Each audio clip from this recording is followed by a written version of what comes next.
하나님을 찬양합니다. 찬양단 헌신예배라 정말 더 찬양이 뜨겁고 감격한데요.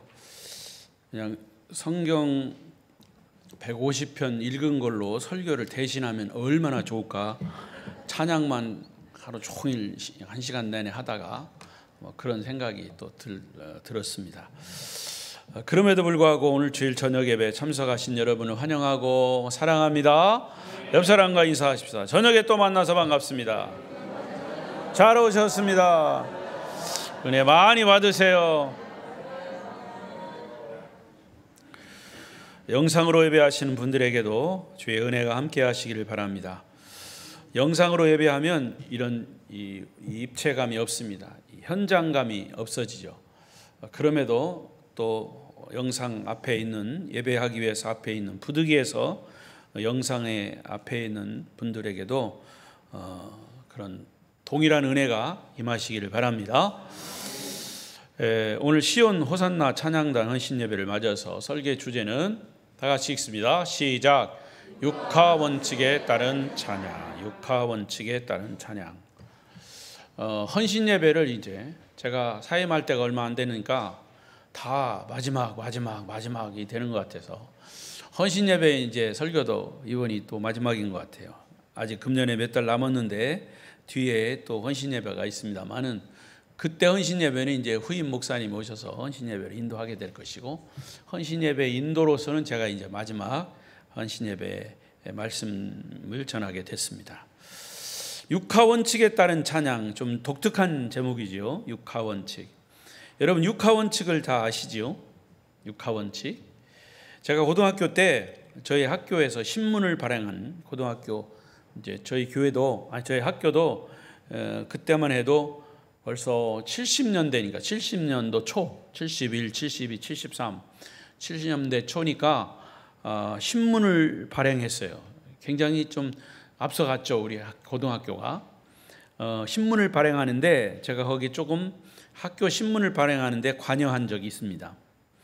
근데 그 신문을 발행하는 기자들, 선생님이 이제 책임자로서 있고 거기 이제 기자들이 각 반 대표로 이렇게 차출이 돼서 신문을 발행하는데 가장 기초적인 것이 뭐냐? 육하 원칙입니다. 근데 지금도 신문 발행에 있어 이 원칙은 변하지 않아요. 여러분이 알던 모르던 신문을 발행하는데 지금 뭐 조선일보, 한국일보 뭐 이런 신문들이 나오잖아요. 그 모든 신문들, 그리고 보도되는 내용도, 텔레비에서 보도되는 내용도 모두가 다 이 육하 원칙에 따른 보도가 되는 거예요. 신문 보도되는 내용을 쓸 때 가장 기본이 되는 원칙이 육하 원칙입니다. 육하 원칙을 다른 말로 말하면 OW1H라고 합니다. OW, 첫 자가 W고요. 하나만 H입니다. 그건 뭐냐? OW는 뭐냐? 누가, who. 두 번째, when, 언제. 세 번째, where, 어디서. what, 무엇을. 그리고 why, 왜, why. 그 다음에 마지막 how, 어떻게. 그것이 H입니다. 이게 OW1H, 육하 원칙에 따라서 신문 보도 내용을 작성해야 읽는 독자들이 명확하게 그 내용을 파악할 수 있는 것입니다. 누가 그랬대야? 어디서 그랬대야? 언제 그랬대? 왜 그랬대? 어떻게 했대? 뭐 이런 것들이죠. 왜 그랬대? 이게 육하 원칙입니다. 자, 그런데 여러분, 이 시편 150편은 하나님을 찬양하는 할렐루야로 시작했다가 또 마치는 것도 할렐루야로 마치는 그런 찬양의 시입니다. 우리 예수 믿는 사람들은 인사가 뭐예요?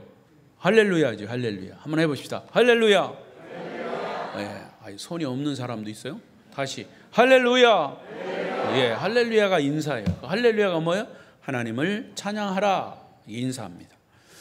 그래서 시편 150편을 하나님을 찬양하는 시로 육하 원칙에 적용해 본다면 우리 인간이 하나님을 찬양하는 완벽한 찬양이 될 수 있다.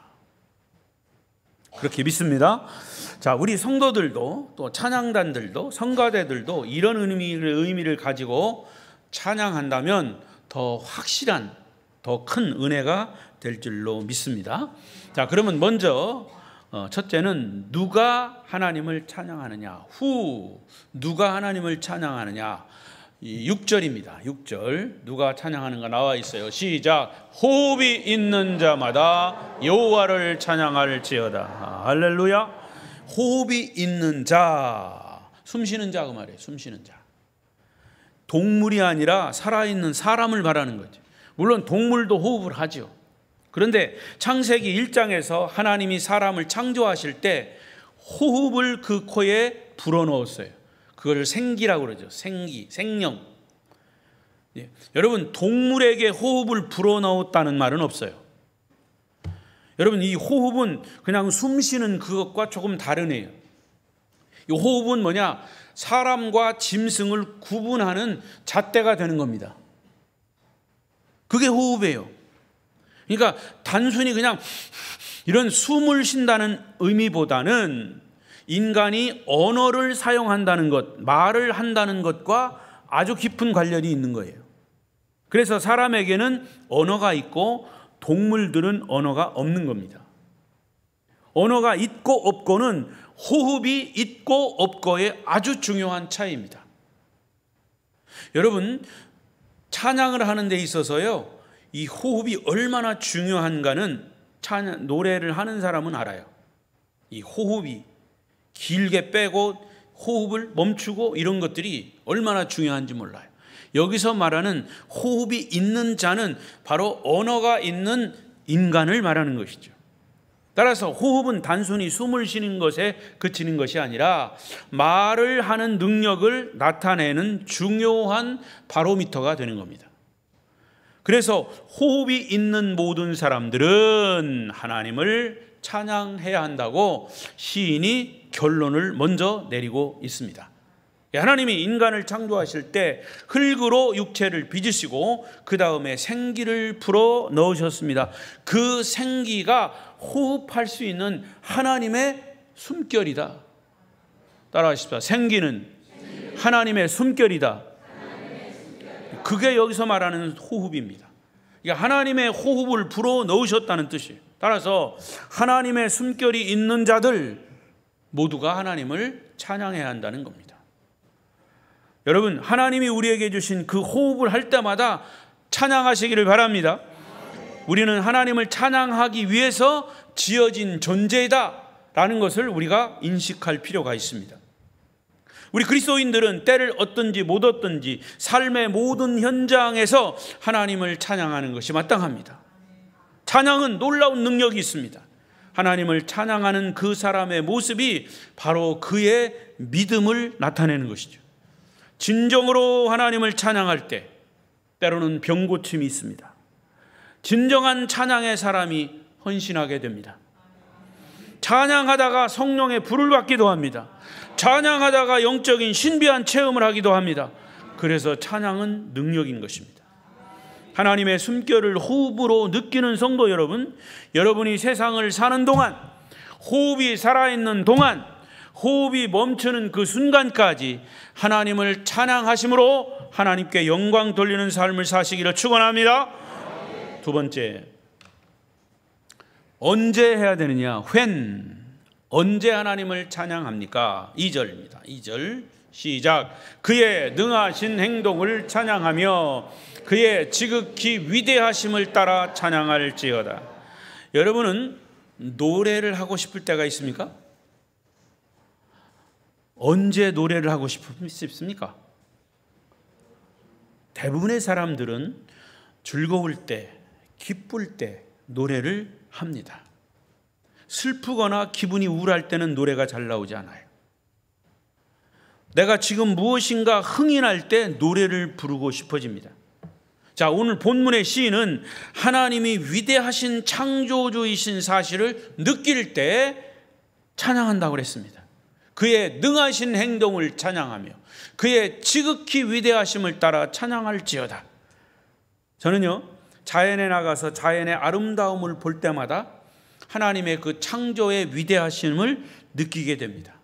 그래서 그냥 흥얼거려요. 하나님을 찬양하는 노래가 그냥 자연스럽게 나와요. 우리 집사람이 하는 얘기가 있어. 우리 다른 목회자들이 말 때, 우리 목사님은요, 그냥 밥 먹다가도, 뭐 텔레비 보다가도 그냥 혼자 그냥, 노래를 그렇게 하신다고. 그건 내가 막 의도적으로 하는 게 아니라 그렇게 자연스럽게 나오는 거예요. 저희 집사람은요, 저희의 생음악을 자주 집에서 듣습니다. 여러분, 하나님의 사람을 창조하셨다는 사실을 깨닫는 순간, 그때 하나님을 찬양하게 되는 거죠. 여러분은 언제 하나님을 찬양하고 싶어지십니까? 하나님의 능하신 창조의 능력, 창조주로서의 위대하심을 느끼고 깨닫는 때에 여러분도 마음껏 하나님을 찬양하시기 바랍니다. 제가 2000년도에 대전지방 지방회장으로 섬길 때 터키, 그리스 전국의 지방회장님들이 이제 한 50여 명 되는데 사모님들과 함께 이제 그때 아마 터키, 그리스 바울의 선교 여정을 선기순례한 적이 있습니다. 근데 터키에 가면 지금도 투르키예라고 하죠. 터키에 가면 지금도 야외 음악당을 방문합니다. 그때 예수님 시대에 고대죠, 고대 야외 음악당을 정해놨어요. 그래서 육성으로 하는 겁니다. 그래서 이게 칸칸이 쭉 좌석을 배치해놓고 이제 야외죠, 야외. 그리고 무대는 여기 있습니다만은 저기 꼭대기 아주 쫙 소리도 잘 안 들리는데 아니에요. 멀리 있어도 이 무대에 딱 서서 육성으로 소리를 내면 저 뒤에까지 들리게끔 그 건축을 그렇게 해놨어요. 그 야외 음악당이요. 지금도 야외 음악당은 이 오페라라든가 이런 것들을 거기서 연주를 합니다. 예. 그 터키에 가면 지금 야외 음악당을 방문했었는데 그 야외 음악당 무대에 제가 섰어요. 다들 뭐 관광하니까 전 세계 사람들이 거기 다 이렇게 오죠. 쭉 와서 관광하고. 그런데 제가 그 야외 음악당 무대에 딱 서니까 관중들이 좀 구경하는 사람들이 뭐 거기 앉아 있는 게 아니고 왔다 갔다 구경하는 사람들이 있어요. 근데 갑자기 막 찬송을 부르고 싶었어요. 그때 전 세계 관광객들이 거기에 있었는데 그래서 무대에서 제가 찬송을 불렀습니다. 누가 부르라고 했는데 제 마음속에 그냥 찬송이 부르고 싶은 마음이 막 일어났어요. 그래서 부른 찬송이 79장 주 하나님 지으신 모든 세계 육성으로 불렀어요. 우렁찬 목소리로 1절을 끝까지 불렀는데 주위의 관광객들이 막 우레와 같은 박수를 막 치더라. 기분이 좋았어요. 박수를 받아서. 근데 저는 박수를 받아서라기보다 하나님의 창조의 위대하심을 그 관광객들이 그 터키 옛날 그 고대 이런 문물들을 다 구경하고 하는데 저는 그런 것보다도 물론 사람이 지어서 짓고 난 옛날에 그 고대에 지었던 그런 흔적들이 있지만 그 외에도 하나님의 창조하심이 거기에 자연에 그대로 우리가 볼 수 있어요. 우리나라하고 또 다른 그런 모습들이죠. 그때 저는 하나님의 창조의 위대하심을 찬양으로 표현했다는 것에 얼마나 감격했는지 몰라요. 같이 갔던 동료 목사님들도 저 격려해 주셨어요. 그때 사실 동영상으로 이렇게 그 친구 목사님이 찍어 놓은 게 있는데 아무리 찾아도 없어. 오늘 좀 그것 좀 들려주려고 그랬더니 별로 감동이 없으시네. 그래서 생음악으로 제가 79장 찬송을 이제 이런 기회가 별로 없을 것 같으니까 딱 1절만 부르겠습니다. 반주를 좀 부탁합니다. 여러분도 찬송을 들으시면서 하나님의 창조의 위대함을 이렇게 한번 영상으로 떠올리시기를 바랍니다. 79장.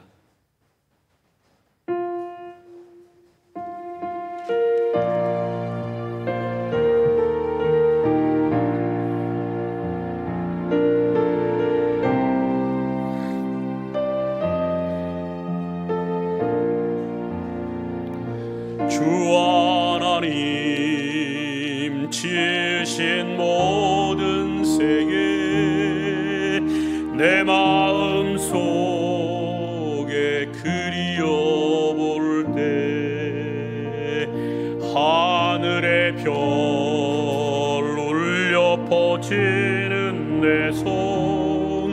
주님의 권능 우주에 찬네. 주님의 높고 위대하심을 내 영혼이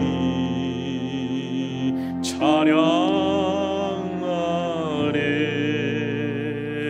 주님의 높고 위대하심을 내 영혼이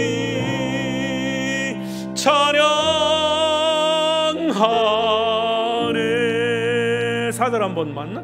내 주 예수 세상에 다시 올 때 저 천국으로 날 인도하리. 나 겸손히 엎드려 경배하며 영원히 주를 찬양하리라. 주님의 높고 위대하심을 내 영혼이 찬양하네. 주님의 높고 위대하심을 내 영혼이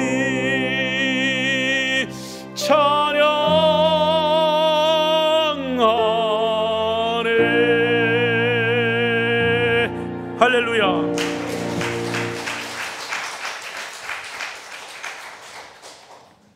하나님이 찬양을 받으실 줄로 믿습니다. 자, 그러면 세 번째로 where, 어디에서 찬양을 합니까? 자, 1절 다시 보십시다. 1절 시작. 할렐루야. 그의 성소에서 하나님을 찬양하며. 자, 어디에서 찬양한다고요? 성소와 권능의 궁창에서 그랬습니다. 하나님을 찬양하라. 물론 우리는 어디에서나 하나님을 다 찬양할 수 있습니다. 그런데 이 시인은 특별히 성소에서 찬양하라고 말씀합니다. 왜냐하면 성소는 하나님 당신 자신을 드러내는 곳, 나타내는 곳이기 때문에 성소에서라고 그랬어요. 하나님은 어디에나 계신 무소부재하신 분이에요. 하지만 특별히 하나님이 자신의 영광을, 자신의 임재를 나타내는 곳이 구약의 성소입니다. 그러므로 성소에서 하나님을 찬양하는 것이 마땅합니다. 지금 신약 시대에도 주의 백성들이 주의 이름으로 모여 예배하는 곳이 성소입니다. 바로 지금 우리가 있는 이 장소, 예배의 장소, 교회, 예배당, 성전입니다.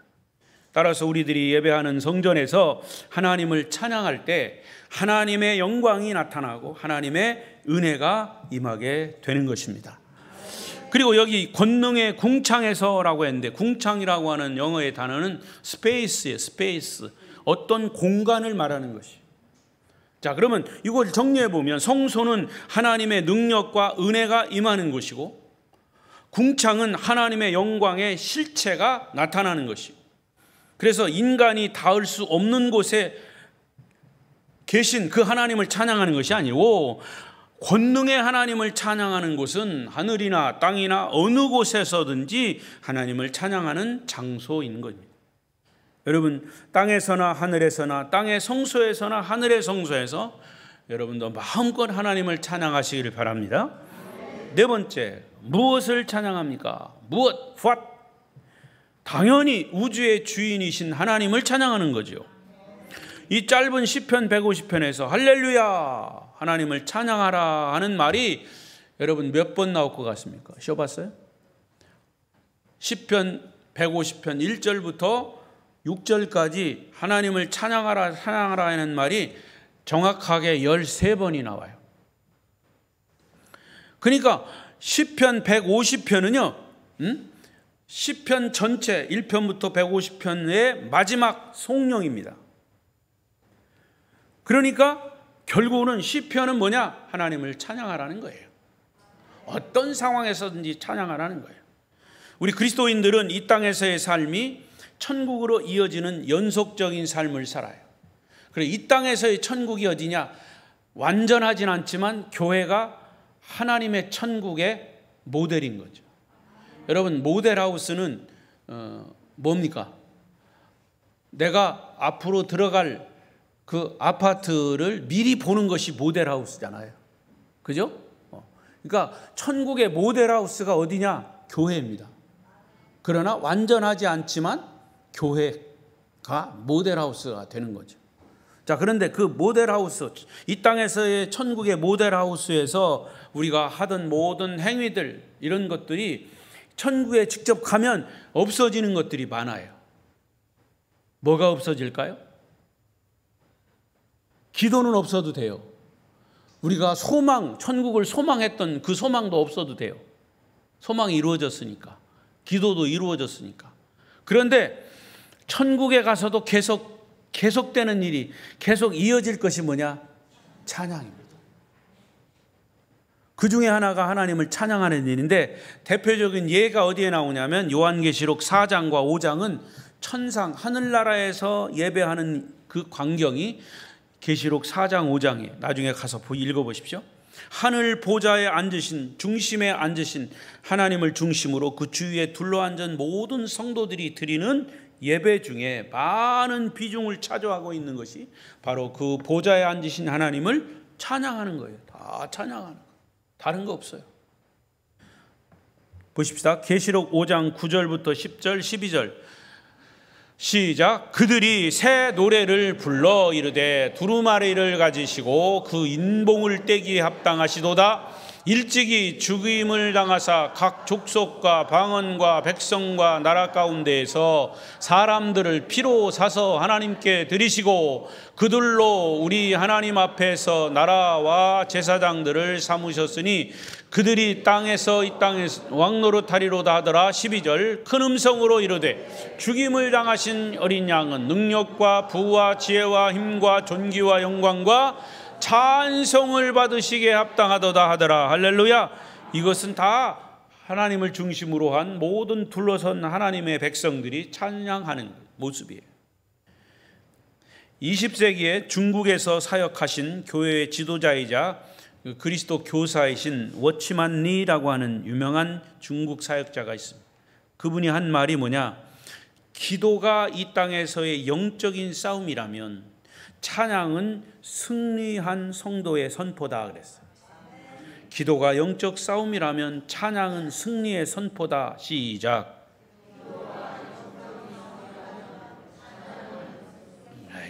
쭝얼쭝얼 하지 말고요. 정신 차리고 하세요. 기도가 영적 싸움이라면 찬양은 승리의 선포다. 시작. 할렐루야. 그러니까 찬양은 승리의 선포인 겁니다. 여러분 기도는 열심히 하면 영적인 싸움에서 승리하는 거예요. 그럼 승리는 무엇으로 표현하느냐? 찬양으로 표현하는 거예요. 천국에 가면 영적 싸움은 끝난 거예요. 그래서 천국에 남는 것은 세상에서 영적 싸움에서 승리한 자들이 하나님을 찬양함으로 승리를 선포하는 일밖에 없는 거예요. 따라서 이 땅에서 하나님을 찬양하는 일은 천국에서 드릴 찬양을 미리 리허설하는 겁니다. 연습하는 겁니다. 여러분 기억하십시오. 찬양이 실증나는 분은 천국 가기 싫은 사람이에요. 찬양이 실증나는 사람은 천국 가는 일을 고려해 보시기 바랍니다. 이 땅에서 찬양을 많이 연습해 놓으셔야 천국에 가서 마음껏 하나님을 찬양하는 실력 발휘가 되는 겁니다. 아멘. 큰 소리로 아멘. 천지 만물을 창조하시고 인간의 주인 되신 하나님을 마음껏 찬양하시기를 바랍니다. 자, 다섯 번째, 어떻게 찬양하느냐? How? 어떻게 하나님을 찬양합니까? 오늘 본문 3절부터 4절 5절까지는 찬양의 방법, how가 나옵니다. 그 내용을 요약하면 악기를 가지고 찬양해요. 온갖 종류의 악기 다 다윗 시대에 있었던 악기가 여기 다 동원이 됩니다. 제가 언젠가도 말씀드렸던 것처럼 옛날에 우리 아버님 시대의 목회는 드럼이 어디 있습니까? 교회 드럼이 어디 있어요? 기타가 어디 있습니까? 더군다나 막 이 전자기타 이런 한 전자기타가 어디 있습니까? 이 거룩을 훼손한다고 그래서 이런 드럼이나 기타를 못 들여오겠어요. 근데 사실은요, 여러분 구약 시대에 여기 시편에 보세요. 온갖 종류의 악기들이 다 동원이 됐어요. 그러니까 그 당시에는 아버님 시대에는 그게 아마 거룩한 게 이 악기를 사용하지 않는 게 거룩이라고 생각해. 기껏해야 피아노도 없었어요. 그때는 풍금이에요. 막 바람 넣어서 막 풍금. 그래서 풍금이잖아요. 바람 넣어서 소리 낸다고.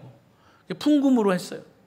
근데 어느 순간부터 이제 이런 악기들이, 그래서 주로 처음에 이런 기타, 전자 기타라든가 드럼이라든가 어디서 사용했냐? 술집에서 사용했거든요. 술집에서 주로 그런 걸 했잖아요. 그러니까 이 목사님들이 술집에서 사용하는 저런 악기들을 어떻게 거룩한 이 강단에서 사용할 수 있냐 이래가지고 사용하지 않았던 거죠. 근데 우리 생각을 바꿔야 했죠. 성경에서 말하는 대로 악기를 하나님을 찬양하는데 사용되는 것, 그건 악기든지 뭐든지 다 필요하다. 그래서 이 시편 150편에 주로 어떻게 하나님을 찬양하느냐. 그래서 우리는 악기에 대한 편견을 가지면 안 된다 그 말이에요. 그 악기가 잘못된 목적으로 사용될 수 있지만 하나님을 찬양하는 악기라면 그 모든 악기는 하나님을 찬양하는 도구로 사용될 수 있는 거예요. 자, 오늘 본문에 뭐라고 그랬어요? 나팔과 퉁소. 나팔과 퉁소는 주로 관악기라고 그래요. 파이프로 됐어요. 관악기. 관으로 돼 있잖아요. 관악기. 그 다음에 비파와 수금, 이건 뭐예요? 줄로 됐죠. 줄. 현악기. 뭐 다 바이올린, 기타 뭐 이런 것들. 그 다음에 소고, 소고 작은 북이죠. 이게 북처럼 때리는 타악기, 드럼 같은 타악기. 그러니까 다 있는 거예요. 관악기도 있고요. 여기 현악기도 있고요. 타악기도 있어요. 이런 것들로 하나님을 찬양하는 것은 하나님을 찬양하는 사람들의 방법인 거예요. 그리고 더욱이 우리 인간에게 주신 최고의 악기는 뭐냐? 목소리. 목소리로 하나님을 찬양한 건 역시 개개인이 하나님을 찬양하는 최고의 방법. 어떤 사람은요, 제가 이렇게 앞에서 봅니다. 지금 앞에서 찬양 인도하는 사람이 열심히 막 찬양, 막 은혜가 돼 찬양하는데 가만히 있어요. 눈 감고 있든가 아니면 뭐 딴짓을 하든가. 찬양할 때 찬양을 해야지. 자기는 뭐예요? 같이 찬양하는 것을 곡을 잘 모르거나 자기는 뭐 음치다 이래가지고, 여러분 음치는요, 음악을 다스리는 사람이 음치요. 그래서 음치는 노래를 잘하는 사람이 음치인 거예요. 그건 제 얘기였습니다. 그러니까 찬양할 때는 같이 찬양하는 거예요. 거기서 은혜 조금 음정이 틀릴 수도 있고 맞을 수도 있어요. 그러나 하나님을 찬양할 때는 함께 찬양해야 돼요. 앞에서 찬양으로 열심히 이렇게 인도하는데 멀뚱멀뚱 다른 딴짓하면 그건 안 된다는 거죠. 그러니까 여러분, 제가 목회하면서 강조하는 것이 또 하나 있어요. 하나님은 모든 사람들에게 두 가지 악기를 공통적으로 주셨어요. 사람에게 하나는 관악기, 목소리요. 여기서 나오는 관, 목소리. 또 하나는 타악기, 뭐예요? 박수. 관악기와 타악기예요, 그게. 그러니까 누구든지 이 관악기와 타악기를 통해서 하나님을 찬양할 수 있는 거지. 여러분은 주님이 주신 이 두 가지 악기를 하나님을 찬양하는데 마음껏 사용하시기를 바랍니다. 더 나아가서 이제 그것도 부족해서 이제 몸 동작으로 찬양하는 방법도 있어요. 소위 소고치며 여기서 춤추어 찬양하라 그랬어요. 여러분, 우리가 위대하신 하나님을 찬양하고 싶을 때 목소리만 가지고 부족할 때는, 악기만 가지고 부족할 때는, 그때는 몸 동작인 춤을 추며 찬양하는 거죠. 좋은 예가 있어요. 하나님의 임재의 상징인 법궤가 예루살렘 성으로 들어올 때 이스라엘 나라 왕인 다윗이 너무 좋아서 막 춤을 췄어요. 하나님을 찬양하는 거죠. 그런데 거기에 찬양하다 심취하다 보니까 자기 바지가 내려가는 것도 몰랐어. 근데 또 춤추고 바지가 내려가는 것을 본 그 다윗의 동생 누이가 누구예요? 예? 미리암이 그걸 보고 막 놀리는 바람에 문둥병이 걸렸어요. 예? 모세인가? 아내 미갈. 미갈이 임신을 못하는. 그건 내가 착각했어요. 미갈이 그걸 저주했다가 임신을 못하게 됐어요. 다윗의 바지 내려가는 것 막 흉봤다가. 하나님을 찬양하는, 물론 바지 내려가는 건, 왕이 바지 내려가는 것도 모르고 막 춤을 췄다는 건 부끄러운 일이지만 그건 거기에 의미가 뭐냐, 하나님을, 법궤가 하나님의 성전 예루살렘 성으로 들어오는 것이 너무 감격해서 왕인, 체면도 불구하고 왕인 다윗이 막 춤을 췄는데 바지가 내려갔어. 근데 그걸 보고 막 놀리고 저주하던 미갈이 임신을 못하는 저주를 받은 거예요. 중요한 건 하나님을 찬양하는 데 있는데 바지가 내려가는 게 중요하지 않다 그 말이에요. 의미를 바로 알아야 돼요. 여러분, 하나님을 찬양하는 일에 모든 방법을 다 동원해서 여러분 일생 동안 하나님을 찬양하는 일에 최선을 다하시기를 축원합니다. 마지막 6번째는 why입니다. why, 왜 하나님을 찬양합니까? 본문 2절을 다시 보겠습니다. 2절 시작. 그의 능하신 행동을 찬양하며 그의 지극히 위대하심을 따라 찬양할지어다. 두 가지 이유예요. 첫째는 하나님의 능하신 행동. 하나님의 능하신 행동이 뭡니까? 하나님의 행하신 일이, 능력의 행동을 하신 게 뭐예요? 그거는 하나님의 창조 사역입니다. 사람이 흉내낼 수 없는, 인간이 모방할 수 없는, 오직 하나님만이 하실 수 있는 창조 사역이란 말이에요. 엿새 동안 만물을 창조하시고 자연을 창조하시고 피조물을 다 창조하시고 마지막 인간을 창조하신 창조 사역, 하나님이 능하신 행동 때문에 우리가 찬양하는 것이에요. 뿐만 아니라 창조된 피조물을 보존하시고, 창조뿐만 아니라 그것을 잘 보존하시고 잘 돌아가도록 지금도 유지하고 계시고 당신의 섭리 안에서 다스리시는 하나님, 우리가 찬양해야 할 분명한 이유인 것이 틀림없습니다. 또한 만물의 영장이라고 일컫는 인간, 그 인간을 죄악 가운데 건져주시고 그들을 사용하셔서 그 인간을 통해서 하나님의 뜻을 이루어 가시는 하나님의 구속사역의 엄청난 일 때문에 우리는 하나님을 찬양하는 것이죠. 하나님은 큰 일을 두 가지 하셨어요. 인간이 할 수 없는 일을 두 가지 하셨어요. 하나는 창조사역이고 또 하나는 구속사역입니다. 당신의 아들을 이 땅에 보내신, 그래서 우리를 구원하시기 위한 사역, 이것이 바로 하나님의 능하신 행동이에요. 그것 때문에 하나님을 찬양하는 거라고 말이에요. 할렐루야. 또 하나 이유는 뭐예요? 하나님의 지극히 위대하심 때문에 찬양한다. 하나님의 능하신 일들이 찬양하는 첫째 이유라면 하나님의 존재 자체 때문에 찬양하는 거예요. 하나님은 지극히 위대하신 분이다. 그 하나님의 성품을 말하는 거예요. 위대하신 분. 하나님이 어떤 분이신가를 마음속에 깊이 깨달아 알면 우리가 하나님을 찬양하지 않을 수 없는 이유가 되는 거죠. 여러분이 어떤 위대한 사람을 흠모하거나 존경한다면 그분을 막 칭찬하고 싶어지죠. 고인이 되신 성 테레사 수녀가 미국 워싱턴 국회의사당 초청을 받았어요. 연설을 하는데 기라성 같은 미국의 위대한 정치가들이 그 테레사, 몸집도 작은 그 테레사 수녀의 사랑, 섬김이 무엇인가를 인류 앞에서 말없는 행동과 그의 생애를 통해서 가르쳤던 이 작은 여인 앞에 그들은 다 무릎을 꿇고 그를, 그리고 그녀의 손에 키스를 하는 존경심을 표했다는 겁니다. 이 사람에게도 위대한 사람을 만나면 그런 존경의 표시를 하는 것이 인간인데, 하물며 전능하신 하나님, 위대하신 하나님을 보았고 깨닫고 만났을 때 그 위대하심을 찬양하지 않을 수가 없는 거죠. 할렐루야. 그런 하나님의 위대하심은 우리에게도 그대로 적용되기 때문에 우리도 하나님을 찬양해야 할 이유가 된다. 로마서 1장 16절 보십시다. 시작. 내가 복음을 부끄러워하지. 이 복음은 모든 믿는 자에게 구원을 주시는 하나님의 능력이 됨이라. 먼저는 유대인에게요, 그리고 헬라인에게로다. 복음은 모든 믿는 자에게 구원을 주신 하나님의 능력이 된다 그랬습니다. 하나님의 능력으로 이스라엘 백성들을 구원하셨듯이 복음으로 예수 그리스도를 통해 우리를 죄에서 구원해 주신 이 사실은 하나님을 찬양해야 할 당연한 이유가 된다. 성도 여러분, 일생의 삶에서 하나님을 찬양해야 할 이유들을 많이 찾아서 찬양하시길 바랍니다. 결론입니다. 시편 150편은 시편 전체의 결론이고 마지막으로 부르는 송령입니다.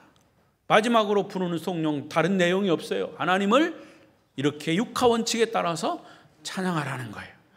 때를 얻든지 못 얻든지 삶의 모든 현장에서 호흡하는 모든 사람들은 하나님을 찬양하는 것이 마땅하다.